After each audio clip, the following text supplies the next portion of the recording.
А вы знаете, как образуются вот такие хрипы?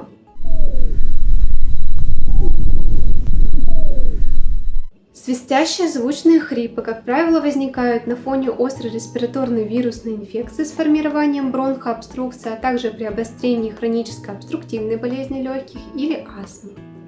Механизм формирования данных хрипов характеризуется тем, что происходит сужение дыхательных путей в результате воспалительного процесса в бронхах, а также наличие мокроты.